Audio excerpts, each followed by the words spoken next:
नमस्कार दोस्तों, स्वागत है आप सभी का एक और न्यू चैनल पर, जिस पर मैंने आपको 1 से 14 तक बायोलॉजी के सारे क्वेश्चन रिकॉर्डेड वीडियो में आपको मिल जाएंगे।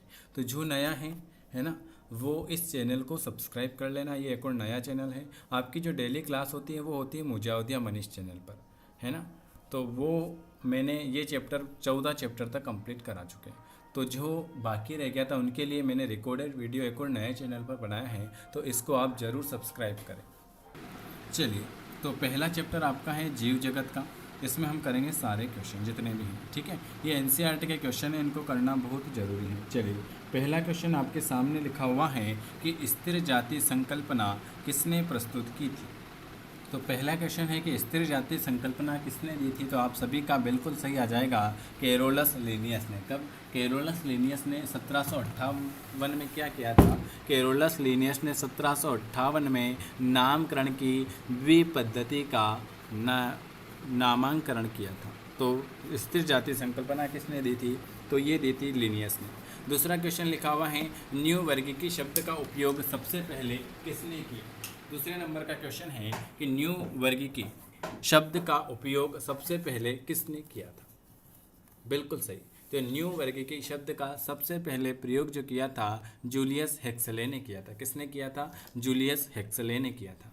अगला क्वेश्चन है, बेंथर तथा हुकर द्वारा दिया गया वर्गीकरण जो है वो कौन सा है। बेंथम तथा हुकर के द्वारा दिया गया वर्गीकरण जो है वो कौन सा हो जाएगा? तो वो आपका प्राकृतिक हो जाएगा। कौन सा? बेंथम तथा हुकर द्वारा दिया गया वर्गीकरण जो होता है वो आपका प्राकृतिक हो जाएगा। अगला क्वेश्चन लिखा हुआ है, वर्गीकरण की कृत्रिम पद्धति सर्वप्रथम किसने दी थी। वर्गीकरण की कृत्रिम पद्धति सबसे पहले Linnaeus, de Candolle, Pliny the Elder या बेंथर तथा हुकर। तो बिल्कुल सही जवाब है, वर्गीकरण की कृत्रिम पद्धति जो है वो प्लिनी द एडलर भाई साहब द्वारा दी गई थी। चलिए, अगला क्वेश्चन लिखा हुआ है 5वें नंबर का, लिनियस द्वारा उपयोग की गई वर्गीकरण की पद्धति कौन सी थी। मैंने आपको 15 चैप्टर करवा दिए थे, वे वापस से जो नए हैं उन सभी के लिए 1 से 15 तक रिकॉर्डेड वीडियो मिल जाएंगे आपको, ठीक है। तो इस वाले चैनल को जरूर सब्सक्राइब करें।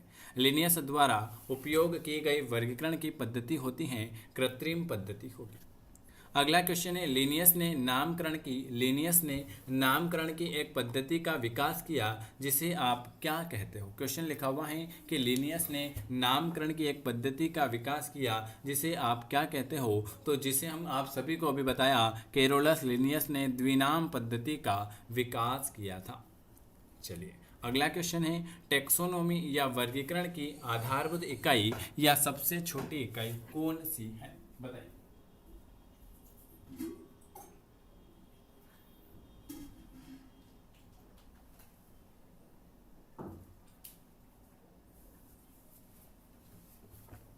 टेक्सोनोमी या वर्गीकरण की आधारभूत इकाई या सबसे छोटी इकाई कौन सी हो जाएगी। तो आप सभी को पता है वो है आपकी जाति। क्या हो जाएगी?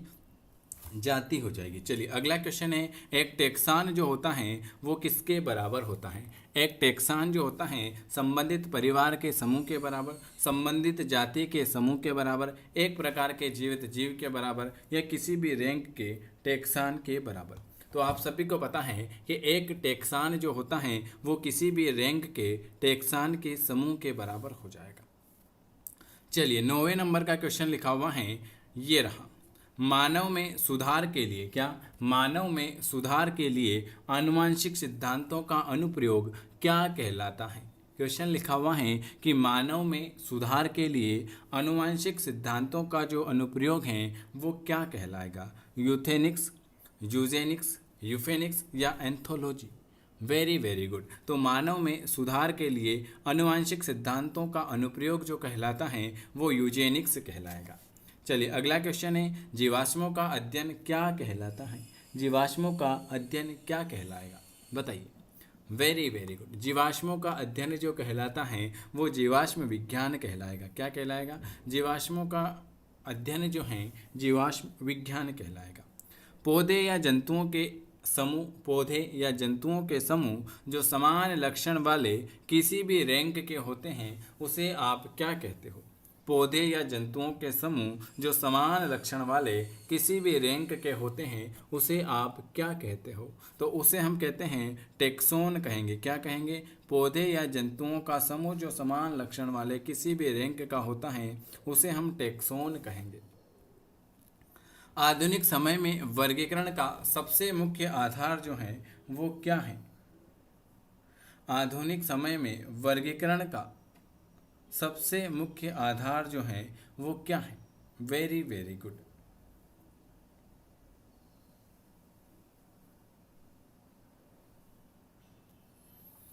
वाह। और किसी का आंसर? जो भी नया है चैनल को जरूर सब्सक्राइब करें, बेल आइकॉन जरूर प्रेस करें, ठीक है। 12 नंबर का वेरी वेरी गुड, एनाटॉमी और कायिक लक्षण। चलिए अगला क्वेश्चन लिखा हुआ है, पारिभाषिक शब्द संघ फाइलम किसने दिया था? फाइलम शब्द किसने दिया था? तो ये तो आप सभी को पता होना चाहिए, वेरी मोस्ट इंपॉर्टेंट क्वेश्चन है कि फाइलम शब्द जो दिया था वो क्यूवियर भाई साहब ने दिया था। किसने? क्यूवियर भाई साहब। टेक्सोनोमी श्रेणी का क्रम, टेक्सोनोमी श्रेणी का क्रम बताइए भाई, 14 नंबर का।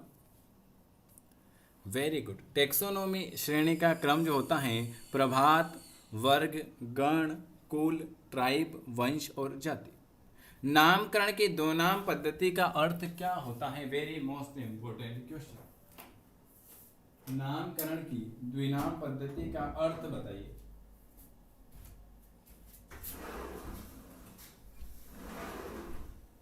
वाह, बिल्कुल सही जवाब आ रहे हैं आपके। नामकरण की द्विनाम पद्धति का अर्थ जो होगा वो हो जाएगा, तो 15 नंबर का जो हो जाएगा वो हो जाएगा आपका बी, कि द्विनाम पद्धति का अर्थ होता है एक वैज्ञानिक नाम और वंश तथा जाति से बना होता है। चलिए अगला क्वेश्चन पर बढ़ जाते हैं। 16 नंबर का क्वेश्चन लिखा हुआ है, लिनियस को किसके लिए क्रेडिट मिला था? तो आप सभी को पता है कि लिनियस को द्विनाम पद्धति के लिए क्रेडिट मिला था। चलिए अगला क्वेश्चन लिखा हुआ है कि द्विनाम पद्धति किसके द्वारा शुरू की गई थी? तो द्विनाम पद्धति कैरोलस लिनियस ने। जाति क्या है? तो जाति क्या है भाई बताइए। 18 नंबर का क्वेश्चन, जाति क्या है? तो जाति आपकी एक प्रकार की जैव विकास की एक इकाई हो जाएगी। जाति क्या हो जाएगी? जैव विकास की एक इकाई हो जाएगी। चलिए अगला क्वेश्चन है, जाति वृत्ति वर्गीकरण किस पर आधारित है? जाति वृत्ति वर्गीकरण किस पर आधारित है? तो वो आधारित है सामान्य जैव विकासी वंशज पर आधारित है जाति वृत्ति वर्गीकरण। द्विनाम पद्धति में दो शब्द होते हैं, वो कौन कौन से होते हैं? वंश तथा जाति, गण तथा कुल, कुल तथा वंश, जाति तथा वेराइटी। द्विनाम पद्धति में दो शब्द होते हैं, वो कौन से होते हैं? वेरी वेरी गुड, 20 नंबर का। तो बिल्कुल सही, वंश। द्विनाम पद्धति में दो शब्द होते हैं, वंश और जाति। अगला क्वेश्चन लिखा हुआ है कि बिना जाति वृत्ति के वर्गीकी बिना मांस की हड्डी के समान है, यह कथन किसने दिया था? क्वेश्चन लिखा हुआ है कि बिना जाति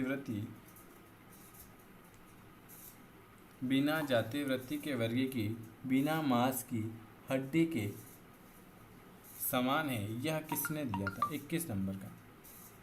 वेरी वेरी गुड, बिल्कुल सही जवाब आया है 21 का सी, तख्ताजन ने कहा था। किसने? तख्ताजन ने कहा था। अगला क्वेश्चन लिखा हुआ है कि एक सिम्पेट्रिक जनसंख्या जो बाह्य संरचना में, एक सिम्पेट्रिक जनसंख्या जो बाह्य संरचना में समान लेकिन उनके बीच आपस में प्रजनन नहीं होता है, उसे क्या कहते हैं?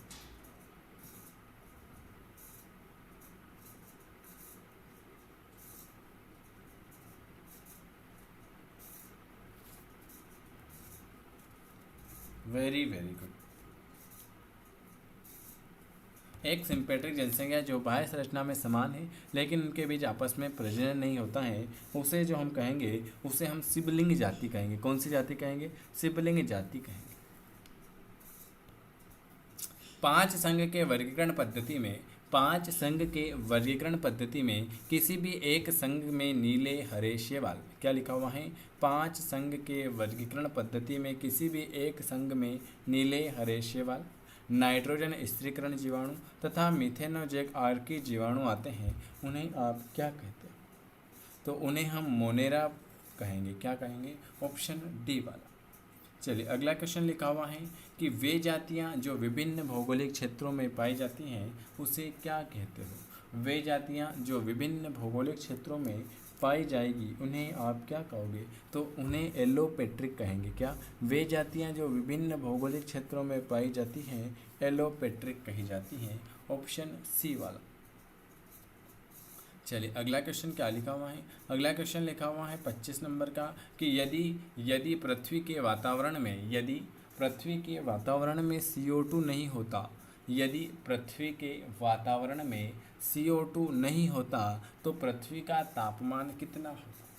क्वेश्चन लिखा हुआ है कि यदि पृथ्वी के वातावरण में CO2 नहीं होता तो पृथ्वी का तापमान वर्तमान तापमान से अधिक होगा, वर्तमान तापमान से कम होगा, समान रहेगा या वातावरण में उपस्थित OT की मात्रा पर निर्भर करेगा। 25 नंबर का question. Very very good.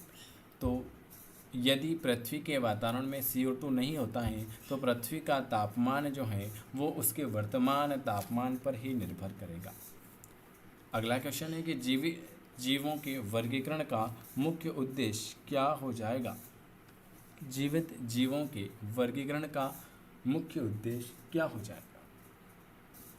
26 number का। बिल्कुल 26 नंबर का आ जाएगा। जीवित जीवों के वर्गीकरण का मुख्य उद्देश्य होता है अज्ञात जीवों की पहचान करना। एक वर्गीकरण का निकाय जिसमें गुणों की बड़ी संख्या को लिया जाता है वह क्या कहलाएगी? एक वर्गीकरण का निकाय जिसमें गुणों की बड़ी संख्या को लिया जाता है वह कृत्रिम निकाय कहलाएगी, प्राकृतिक निकाय कहलाएगी, सिंथेटिक कहलाएगी या जाति वृत्ति कहलाएगी? Very very good. वो कहलाएगी प्राकृतिक निकाय कहलाएगी। एक वर्गीकरण का निकाय जिसे गुणों की बड़ी संख्या को लिया जाता है वह प्राकृतिक निकाय कहलाएगी। अगला क्वेश्चन है जेनेरा प्लांटेरम नामक पुस्तक किसने लिखी थी? क्वेश्चन लिखा हुआ है जेनेरा प्लांटेरम नामक पुस्तक जो है वो किसने लिखी थी? तो वो आप सभी को पता है कि जेनेरा प्लांटेरम नामक पुस्तक जो लिखी थी हैचिनसन भाई साहब ने लिखी थी। किसने? हैचिनसन भाई साहब ने लिखी थी। Very very most important question है ये। अगला क्वेश्चन आ जाते हैं। सभी जीवित तंत्रों का सर्वाधिक महत्वपूर्ण लक्षण जो होता है वो क्या होता है? क्वेश्चन लिखा हुआ है सभी जीवित तंत्रों का सर्वाधिक मुख्य लक्षण जो क्या होता है वो क्या होता है? बताइए। वेरी वेरी गुड, बिल्कुल सही। आनुवांशिक सूचना का प्रतिलिपिकरण करना होता है। सभी जीवित तंत्रों का सबसे ज़्यादा महत्वपूर्ण लक्षण होता है आनुवांशिक सूचना का प्रतिलिपिकरण होता है। आपेक्षित जैविक प्रभाविता RBE से अभिप्राय उन क्षतियों से होता है जो कम ताप द्वारा, उच्च ताप द्वारा, एन्सेफेलाइटिक द्वारा या विकिरण द्वारा।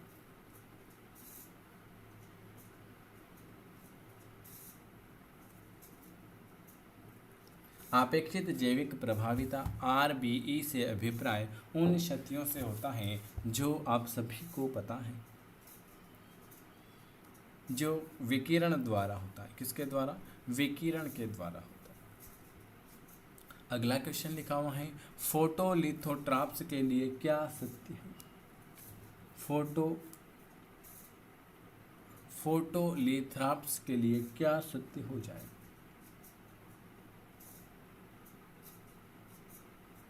Very good. फोटोलिथोट्राप्स के लिए जो सत्य होगा वो होगा कि इसमें जो है ये विकिरण से ऊर्जा तथा अकार्बनिकों से हाइड्रोजन प्राप्त करती है। चलिए अगला क्वेश्चन लिखा हुआ है 32 नंबर का। पृथ्वी पर पहला जीव जो था वो कौन सा था? साइनोबैक्टीरिया, रसायन परपोषी, स्वपोषी या प्रकाश स्वपोषी? पृथ्वी पर पहला जीव जो था वो कौन सा था? तो पृथ्वी पर जो पहला जीव था ना वो आप सभी को पता होना चाहिए कि वो जो था वो रसायन स्वपरपोषी था। पृथ्वी पर पहला जीव जो था वो रसायन परपोषी था। अगला क्वेश्चन लिखा हुआ है कि वंश की तुलना में कौन सा लक्षण कम सामान्य है? वंश की तुलना में कौन सा लक्षण कम सामान्य हो जाएगा? जाति, वर्ग, कुल या प्रभाव? Very very good. वंश की तुलना में जो है कम सामान्य लक्षण जो है वो हो जाएगी जाति। अगला क्वेश्चन लिखा हुआ है, पांच संघीय वर्गीकरण का मुख्य आधार क्या है? पांच संघीय वर्गीकरण का मुख्य आधार क्या हो जाए? केंद्रक की संरचना, पोषण की प्रकृति, कोशिका भित्ति या अलैंगिक प्रजनन।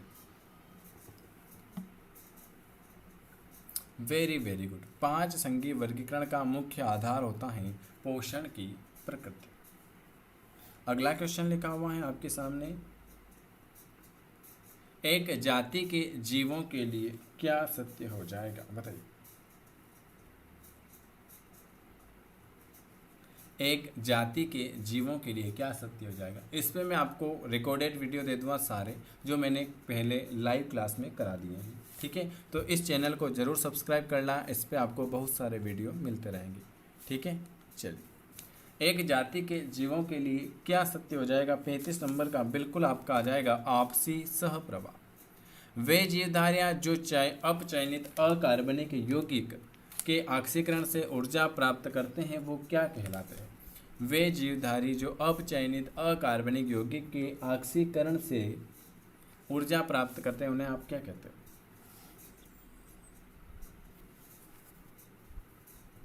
36 नंबर का, उसे हम रसायन स्वपोषी कहेंगे। क्या? वे जीवधारी जो अपचयनित अकार्बनिक यौगिक से ऑक्सीकरण से ऊर्जा प्राप्त करते हैं रसायन स्वपोषी कहलाएंगे। 37 का, फिनेटिक वर्गीकरण निम्न में से किस पर आधारित है? क्वेश्चन लिखा हुआ है, फिनेटिक वर्गीकरण निम्न में से किस पर आधारित है? लैंगिक लक्षण पर, जीवित जीवों के पूर्वजों की लाइनेज पर, जीवित जीवों के बाह्य लक्षण पर या डीएनए के लक्षण पर आधारित डोंटोग्राम पर। फिनोटिक वर्गीकरण किस पर आधारित है? 37 नंबर का, वेरी वेरी गुड। वो आधारित है लैंगिक लक्षण पर। क्या? फिनोटिक वर्गीकरण जो आधारित है वो आपका लैंगिक लक्षण पर आधारित होगा।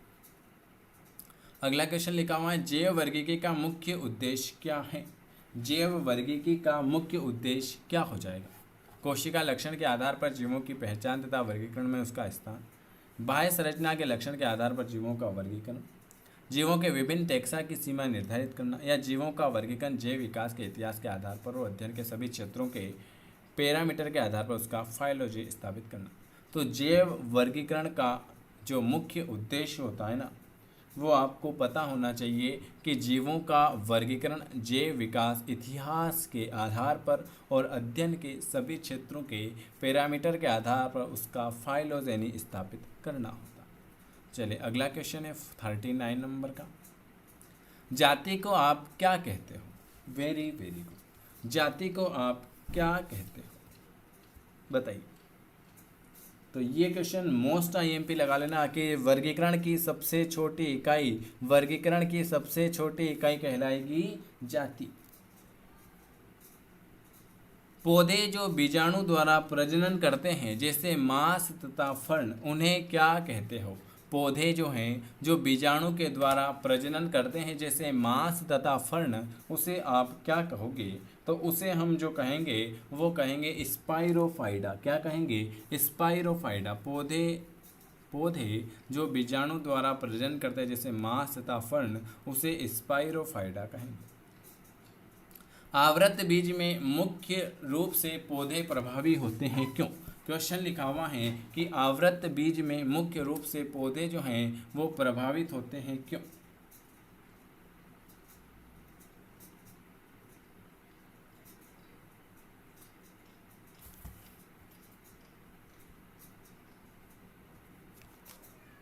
Very very good.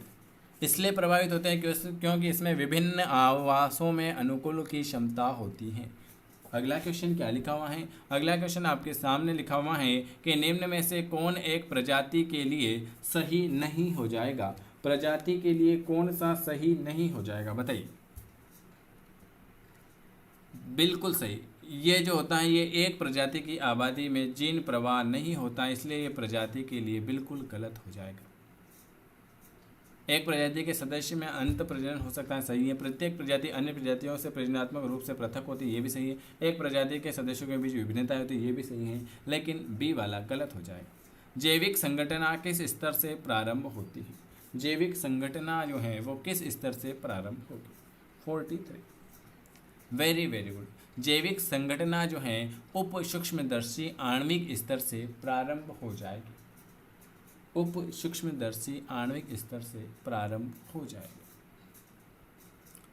सजीव जीवों को निर्जीव वस्तुओं से निरपाद रूप में उनकी किस क्षमता के आधार पर अलग पहचाना जा सकता है? क्वेश्चन लिखा हुआ है कि सजीव जीवों को निर्जीव वस्तुओं से निरपाद रूप में उनकी किस क्षमताओं के आधार पर उन्हें अलग पहचाना जा सकता है, बताइए। 44।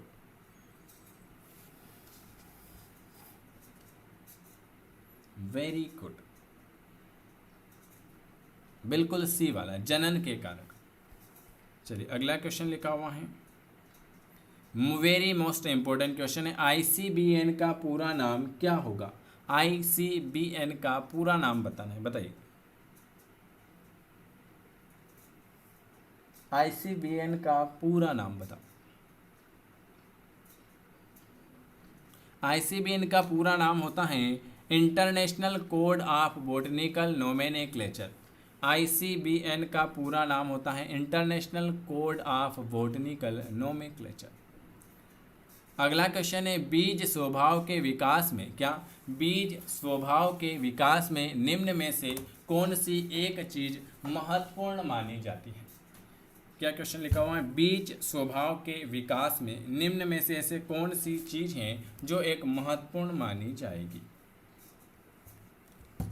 वेरी गुड, विषम बीजाणु। क्या विषम बीजाणु। अगला क्वेश्चन लिखा हुआ है कि निम्नलिखित में से कौन सा एक प्राणी, निम्नलिखित में से कौन सा एक प्राणी अपनी विशिष्ट नाम से दी गई वर्गीकरण श्रेणी में सही मिलाया गया है?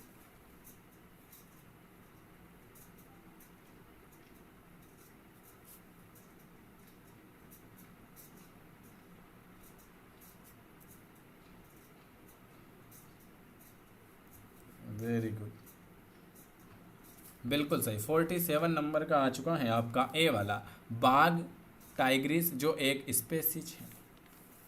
निम्नलिखित में से वह कौन सा एक पहलू है जो मात्र सजीव वस्तुओं में ही पाया जाता है? 48 नंबर का।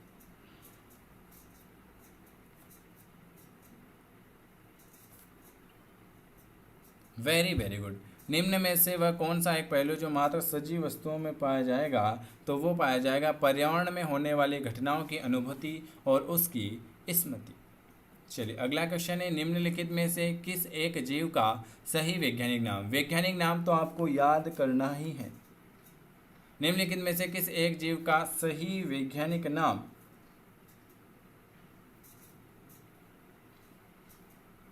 सही वैज्ञानिक नाम जो नामकरण के अंतर्राष्ट्रीय नियम के अनुसार सही छापा गया है।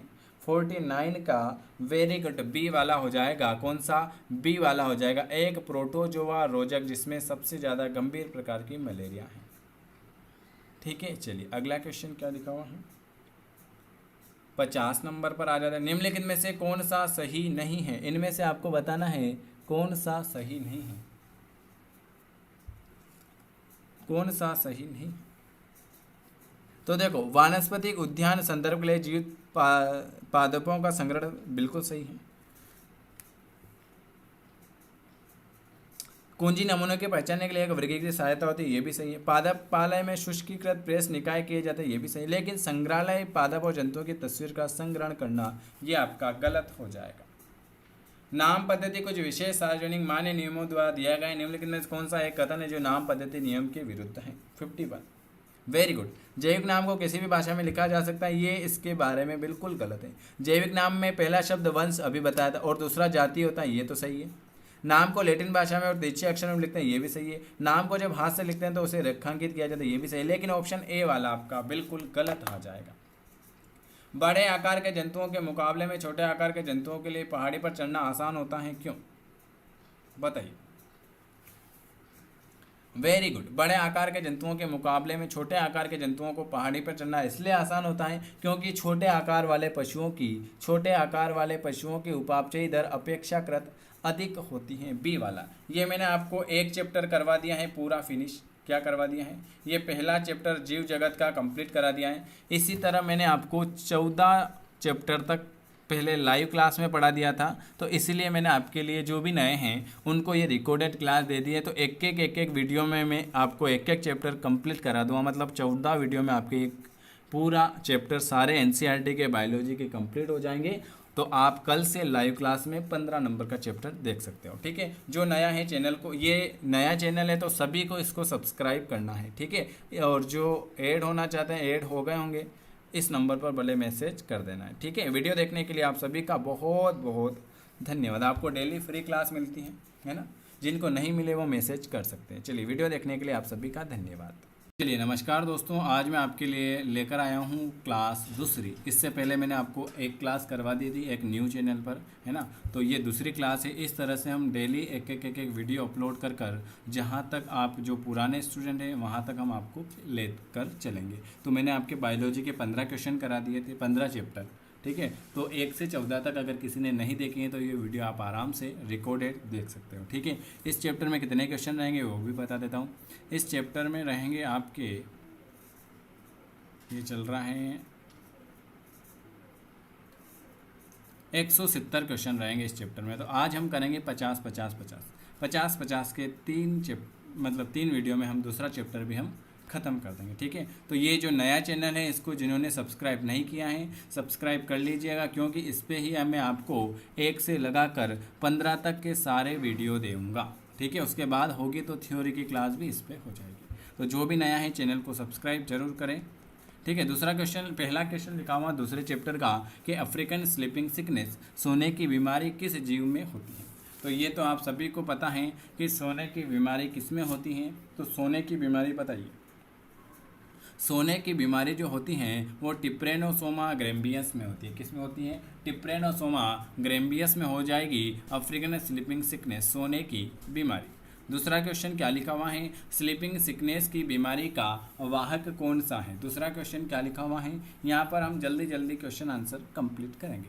स्लीपिंग सिकनेस बीमारी का वाहक कौन सा है? तो वो भी आपको पता है, वो है आपका सैंड फ्लाई, मतलब सी मक्खी, रेत सैंड फ्लाई। टिप्रेनोसोमा किस वर्ग में आएगा भाई? तीसरे नंबर का क्वेश्चन, टिप्रेनोसोमा किस वर्ग में आएगा? साइकोडिना, जुफ्लेजेलाटा, सिलियाटा या स्पेरोजोआ? टिप्रेनोसोमा जो आएगा जुफ्लेजेलाटा में आ जाएगा। किसमें? जुफ्लेजेलाटा में आपका टिप्रेनोसोमा आ जाएगा। अगला क्वेश्चन क्या लिखा हुआ है? अगला क्वेश्चन लिखा हुआ है कि मलेरिया बुखार किसकी मुक्ति से जुड़ा हुआ है? मलेरिया बुखार किसकी मुक्ति से जुड़ा हुआ हो जाएगा? बताइए। 4th नंबर का, वेरी गुड। वो जुड़ा हुआ है, मलेरिया बुखार जो है मीरोजॉइट्स से जुड़ा हुआ है। किससे? मीरोजॉइट्स से आपका मलेरिया बुखार जुड़ा हुआ है। तीसरा क्वेश्चन लिखा हुआ है, सीसी फ्लाई के काटने से मानव तक पहुंच सकता है। 5वें नंबर का क्वेश्चन लिखा हुआ है, सीसी फ्लाई के काटने से मानव तक पहुंच सकता है। क्या पहुंच सकता है बताइए। इस चैनल को जरूर सब्सक्राइब करें, बेल आइकन जरूर प्रेस करें। Very good. 5 नंबर का क्वेश्चन आया है आपका, बिल्कुल सीसी फ्लाई के काटने से मानव तक पहुंच जाएगा टिप्रेनोसोमा ग्रेम्बियंस। मलेरिया परजीवी प्लाज्मोडियम की संक्रामक अवस्था जो मानव शरीर में पहुंचती है वो क्या कहलाती है? क्वेश्चन लिखा हुआ है कि मलेरिया परजीवी प्लाज्मोडियम की संक्रामक अवस्था जो मानव शरीर में पहुंचती हैं वो क्या कहलाएगी? तो वो कहलाएगी स्पेरोजॉइट्स कहलाएगी। क्या कहलाएगी? स्पेरोजॉइट्स कहलाएगी। अगला क्वेश्चन लिखा हुआ है, लाइकेन SO2 प्रदूषण को दर्शाता है क्यों? लाइकेन जो है SO2 प्रदूषण को दर्शाता है, क्यों दर्शाता है बताइए। 7 नंबर का, इसलिए दर्शाता है क्योंकि इसमें जो होता है, इसमें SO2 के प्रति संवेदनशील होता है। मोनेरा में कौन सा जीव आता है? ये very most important question, Monera में कौन सा जीव आएगा?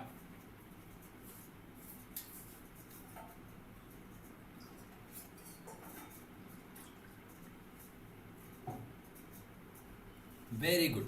कि सर मोनेरा में जो आ जाएगा, मोनेरा में आपका आ जाएगा इस्रेशिया। क्या? इस्रेशिया जो होता है मोनेरा में आएगा। चलिए अगला क्वेश्चन लिखा हुआ है ग्राम पॉजिटिव प्लस तथा ग्राम नेगेटिव माइनस जीवाणु में जो मुख्य अंतर होता है वो किसका होता है।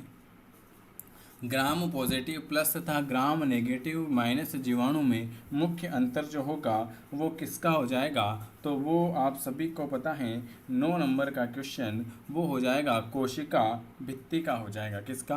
कोशिका भित्ति का हो जाएगा। पैरामीशियम में आनुवंशिक सूचना किस में होती है? पैरामीशियम में आनुवंशिक सूचना किस में होती है? Very very good. पैरामीशियम में आनुवंशिक सूचना जो होगी सूक्ष्म केंद्रक में हो जाएगी। किस में? सूक्ष्म केंद्रक में हो जाएगी आपकी। चलिए अगला क्वेश्चन पर बढ़ जाते हैं। अगला क्वेश्चन क्या लिखा हुआ है? प्रोटिस्का में क्या आते हैं? प्रोटिस्का में क्या आते हैं? विषमपोषी, रसायन विषमपोषी, स्वपोषी या इनमें से कोई भी नहीं। प्रोटिस्का में आपके क्या आते हैं? तो प्रोटिस्का में आपके ये सभी आएंगे, विषम, रसायन, स्वपोषी, यह सभी आपके प्रोटिस्का में आ जाएंगे। टिप्रेनोसोमा के बारे में क्या गलत है? टिप्रेनोसोमा के बारे में क्या सही है?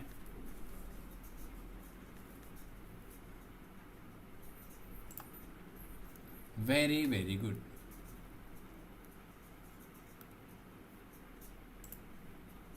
टिप्रेनोसोमा के बारे में क्या सत्य हो जाएगा? Very good. बहुरूपी होता है। क्या होता है? बहुरूपी होता है। अमीबेसिया आमतिसार को किससे रोका जाता है? आमतिसार को किससे रोका जाता है?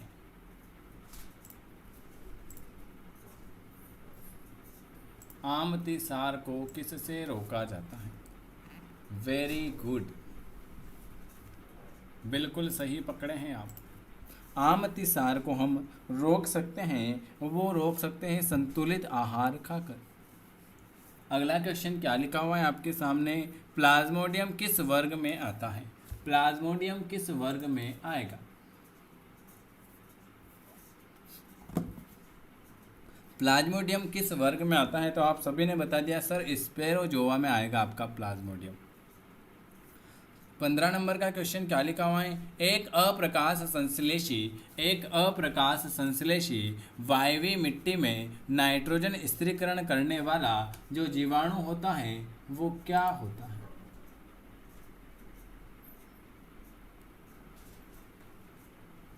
Very very good.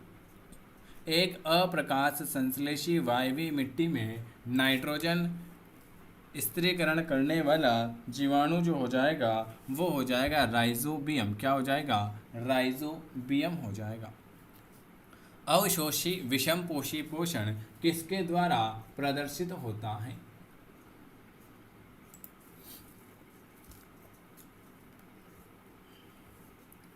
अवशोषी विषमपोषी पोषण किसके द्वारा प्रदर्शित होता है? 16 नंबर का। Very very good. वो होता है कवक के द्वारा। किसके द्वारा? कवक के द्वारा। किसने मानव के लाल रक्त कण में प्लाज्मोडियम को खोजा था? क्वेश्चन लिखा हुआ है किसने मानव के लाल रक्त कण में प्लाज्मोडियम को खोजा था? रोनाल्ड रास ने, मेंडल ने, लेवेरन ने या स्टीफेंस ने? वेरी वेरी गुड, सी वाला आ जाएगा, लेवेरेंस ने खोजा था। अगला क्वेश्चन क्या लिखा हुआ है आपके सामने? अगला क्वेश्चन है मेलिग्नेंट टर्शियम मलेरिया परजीवी का वैज्ञानिक नाम कौन सा होगा? ये very most important question, 18 number का। Very very good. Malignant tertian malaria परजीवी का वैज्ञानिक नाम जो होता है प्लाज्मोडियम फाल्सीपेरम होगा। कौन सा होगा? Plasmodium falciparum.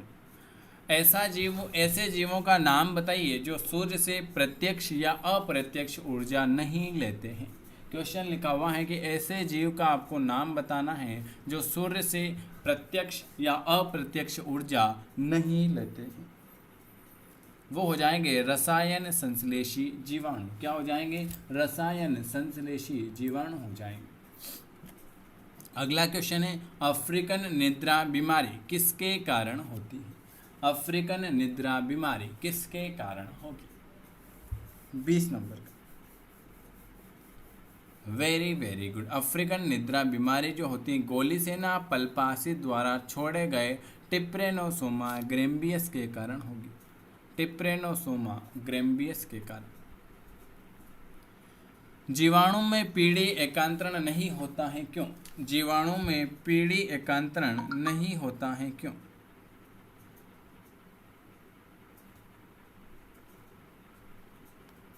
Very very good. 21 number का क्वेश्चन बिल्कुल आपका सही आया है कि जीवाणुओं में पीढ़ी का एकांतरण इसलिए नहीं होता है क्योंकि इसमें न तो सिनगेमी होता है और न ही इसमें अर्धसूत्री विभाजन होता है। 22 नंबर का क्वेश्चन लिखा हुआ है कि अमीबा में तथा पैरामीशियम में जल का संतुलन किसके द्वारा होता है? क्वेश्चन लिखा हुआ है अमीबा में तथा पैरामीशियम में जल का संतुलन किसके द्वारा होगा? 22 नंबर का बिल्कुल सही, संकुचनशील रसधानी के द्वारा होता है। अमीबा में तथा पैरामीशियम में जल का संचुलन जो होता है संकुचनशील रसधानी के द्वारा होगा। प्लाज्मोडियम वाइवेक्स मलेरिया परजीवी के जीवन चक्र का वह भाग है जो मादा एनाफिलिज में होता है, उसे आप क्या कहोगे? लैंगिक जीवन चक्र कहोगे, पूर्व रक्त साइजोगेमी कहोगे, बाह्य रक्त साइजोगेमी कहोगे, पश्च लाल रक्त कण साइजोगेमी कहोगे? बताइए। 23 नंबर का वेरी वेरी गुड, उसे हम कहेंगे लैंगिक जीवन चक्र कहेंगे। चलिए अगला क्वेश्चन क्या लिखा हुआ है आपके सामने। अगला क्वेश्चन है कि वे जीव जो वायु में SO2 प्रदूषण को प्रदर्शित करता है वो क्या कहलाता है? वे जीव जो वायु में SO2 प्रदूषण को प्रदर्शित करेगा उसे मास कहेंगे, लाइकेन कहेंगे, मशरूम कहेंगे या पफ बाल कहेंगे? बताइए। उसे हम कहेंगे लाइकेन। वे जीव जो वायु में SO2 प्रदूषण को प्रदर्शित करते हैं उन्हें हम कहेंगे लाइकेन। एशेरिशिया कोलाई का उपयोग जीव विज्ञान के प्रयोगों में अत्यधिक किया जाता है क्योंकि यह जो होता है यह आसानी से कल्चर किया जा सकता है, आसानी से उपलब्ध हो सकता है, प्रयोग में आसानी होती है या पोषक में आसानी से गुणन करता है। 25 नंबर का क्वेश्चन।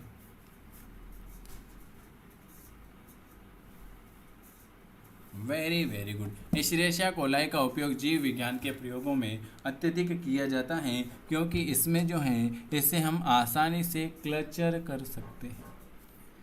चलिए अगला क्वेश्चन है जीनोफोर जीवाणु जीनोम या न्यूक्लियाइड जो बना होता है वो किसका बना होता है? न्यूक्लियाइड जो बना होता है वो किसका बना होता है? बताइए। 26 नंबर का वो बना होता है हिस्टोन तथा नॉन हिस्टोन का बना होता है। हिस्टोन तथा नॉन हिस्टोन का बना होता है। अगर सभी तालाब गंदे गड्ढों को नष्ट कर दिए जाए तो कौन सा जीव नष्ट हो जाएगा? क्वेश्चन क्या लिखा हुआ है? क्वेश्चन लिखा हुआ है कि अगर सभी तालाब गंदे गड्ढे को नष्ट कर दिया जाए तो कौन सा जीव नष्ट हो जाएगा? बताइए।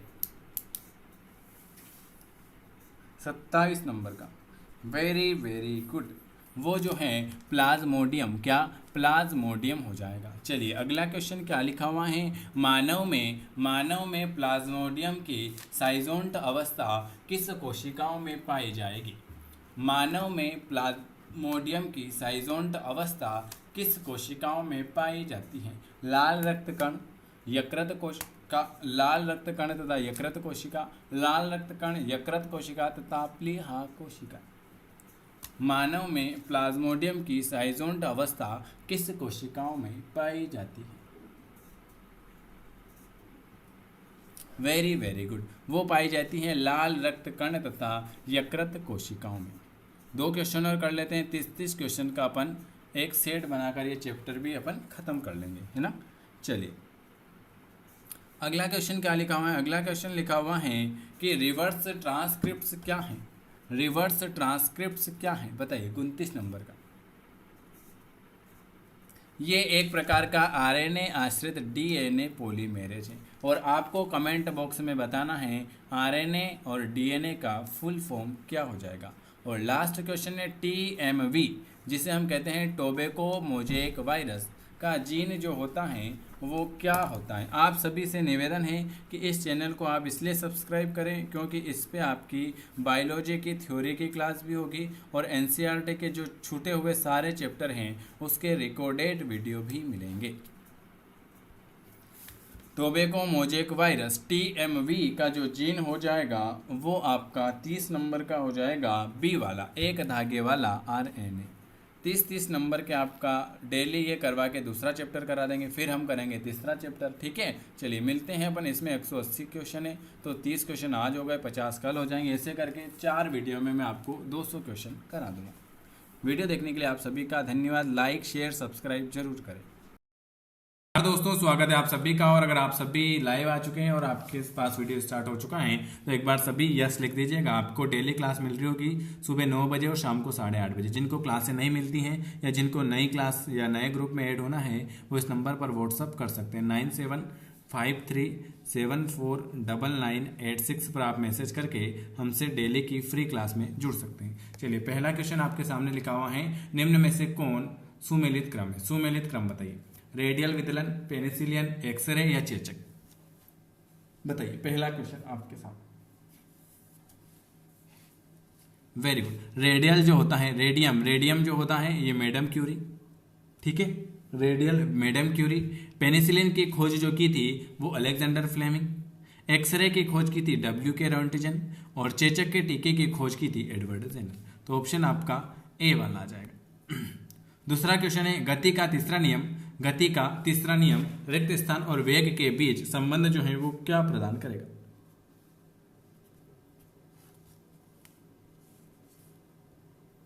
गति का तीसरा नियम और वेग के बीच संबंध जो है वो क्या प्रदान करेगा? वो स्थिति। गति का तीसरा नियम स्थिति और वेग के बीच संबंध प्रदान करेगा। चलिए अगला क्वेश्चन है, किसी वस्तु की मुक्त रूप से गिरावट के दौरान गति ऊर्जा में वृद्धि होगी। क्या होगी? किसी भी वस्तु की मुक्त रूप से गिरावट के दौरान गति ऊर्जा में क्या होगी? गति ऊर्जा में वृद्धि होगी। अगला क्वेश्चन लिखा हुआ है कि सेल्सियस में माप का कौन सा तापक्रम 300 केल्विन के बराबर है? सेल्सियस में माप का कौन सा तापक्रम जो है 300 केल्विन के बराबर है?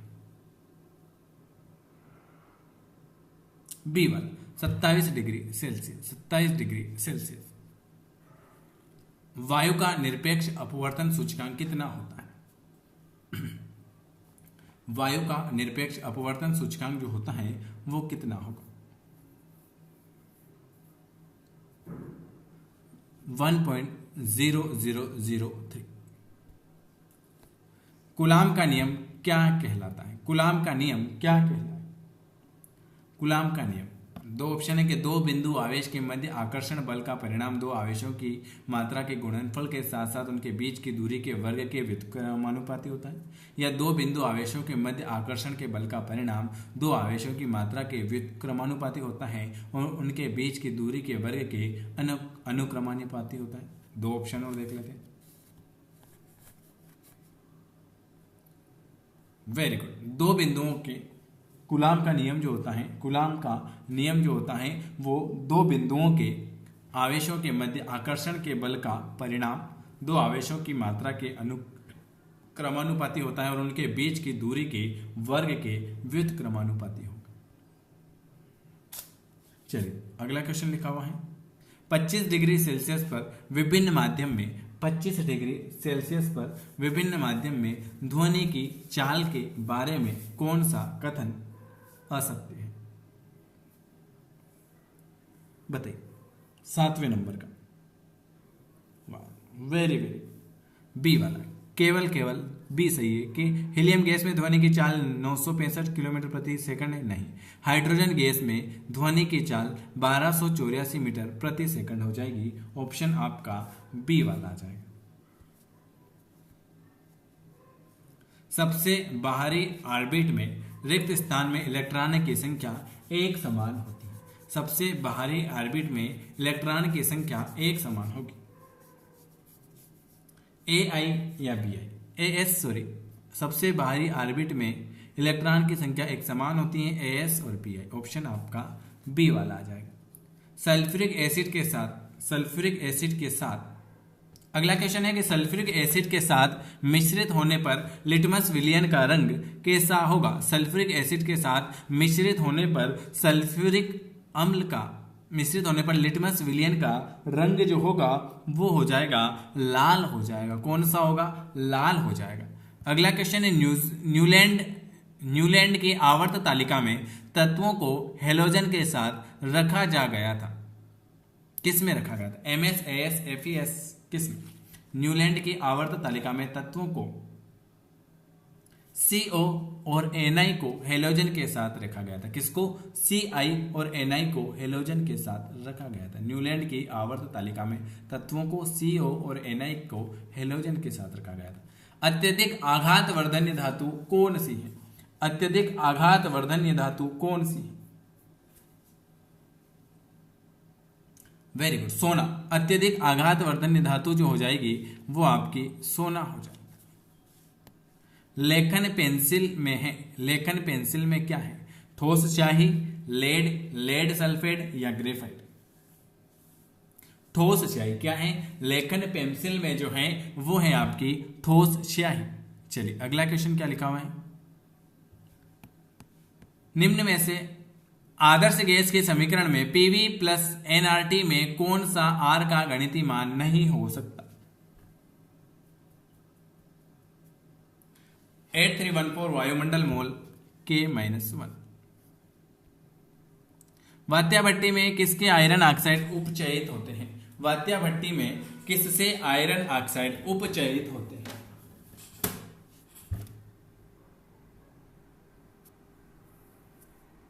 Carbon monoxide. वात्या भट्टी में किससे आयरन ऑक्साइड उपचयित होते हैं? Carbon monoxide. गन पाउडर किस मिश्रण से बनेगा? गन पाउडर जो होगा वो किस मिश्रण से बनेगा?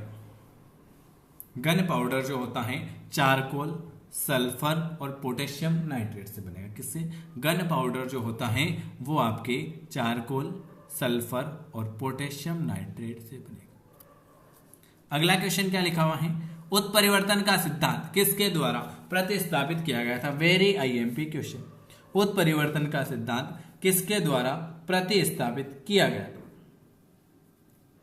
वाह, वेरी IMP क्वेश्चन। उत्परिवर्तन का सिद्धांत जो है वो आपके ह्यूगो डी राइस के द्वारा। किसके द्वारा? ह्यूगो डी राइस के द्वारा। चलिए अगला क्वेश्चन है, नीचे दिए गए मानव शरीर के अंग और उनके स्त्रावित रस के मिलान कीजिए। अमाशय, यकृत, अग्नाशय और छोटी आंत। वाह, सही जवाब है 17 नंबर का।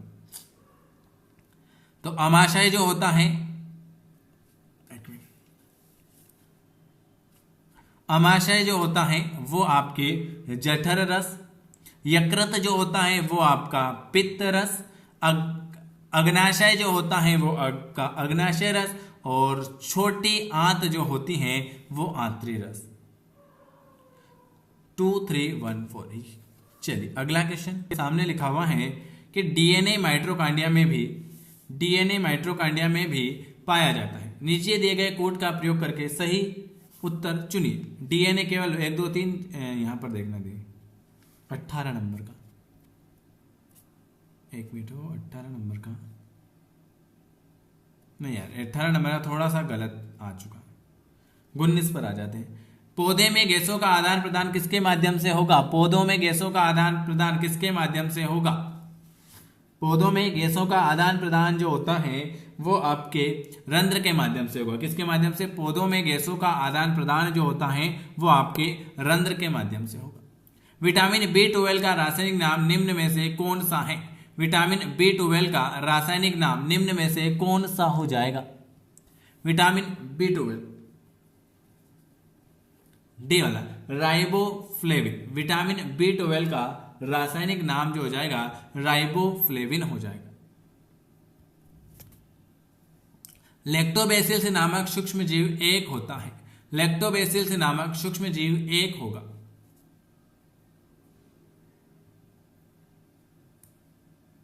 जीवाणु, लैक्टोबैसिलस नामक सूक्ष्म जीव एक जो होता है वो जीवाणु में होगा।